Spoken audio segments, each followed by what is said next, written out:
Welcome to my studio. Do you want to come inside and take a look? A few people have asked to see my studio space, especially after I made the comment about having a good tidy up. So I thought I would show you. It's not huge and I have to fit a lot in it, but I call it home and I know I'm incredibly lucky to have it.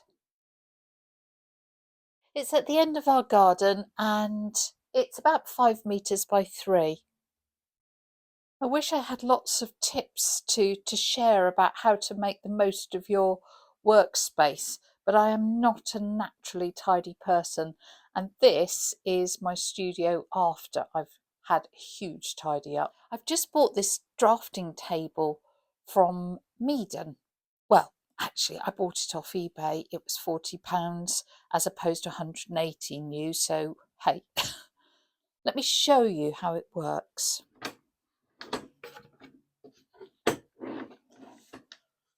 So you can tilt it like that. You can tell it's new because I've got a piece of cardboard on it to try and protect the surface. You can raise it up. So you can adjust the height and the angle. I thought it'd be rather nice to be working at this desk and to be able to look out. This is our veggie bed and we get lots of birds coming to pick at the earth and see what they can find. So that's my view. Obviously it's winter now, nothing growing.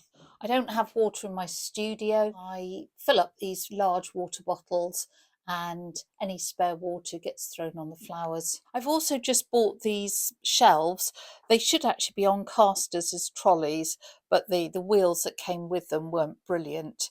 And I have all my different supplies sort of on those, so they're all to hand while I'm working. Nothing overly scientific about the way I store my brushes. I've got lights for when I'm filming,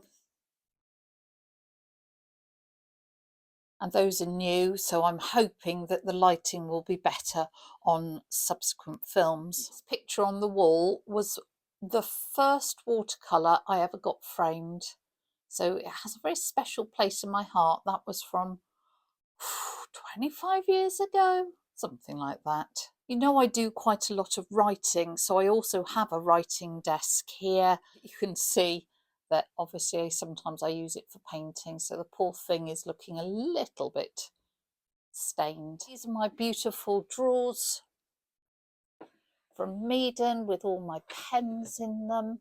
Then there's all the boring filing sort of stuff that you need. I do like a good whiteboard, so I often have my sort of to-do list on there, you know, ideas for YouTube, ideas for painting, ideas for teaching, other things that I really have to sort out.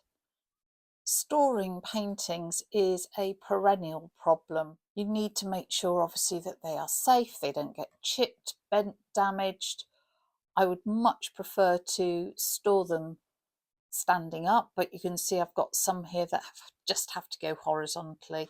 I use these bags when I'm storing my paintings or taking them to shows or to galleries, and in the UK they are called stiffy bags. You have to be very careful what you Google when you're looking for the website for those. They're just really useful and reusable so that you don't end up with acres of bubble wrap, but everyone I know uses them, so I always make sure that I have my name written on them.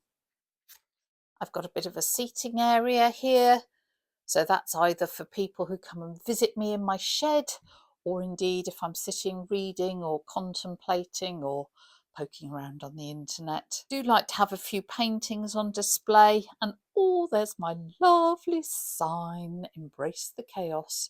So this is really quite tidy for me. So if you think it's chaotic, you should see when it's been really bad. It does get pretty cold in here because even though this is an insulated log cabin, it's not brilliant. So that's my little very important heater, and I have that on a Wi-Fi enabled plug so I can switch it on from the house so it's a little bit warmer by the time I get out here. And then I have a vast collection of books. So here's just a few of my books.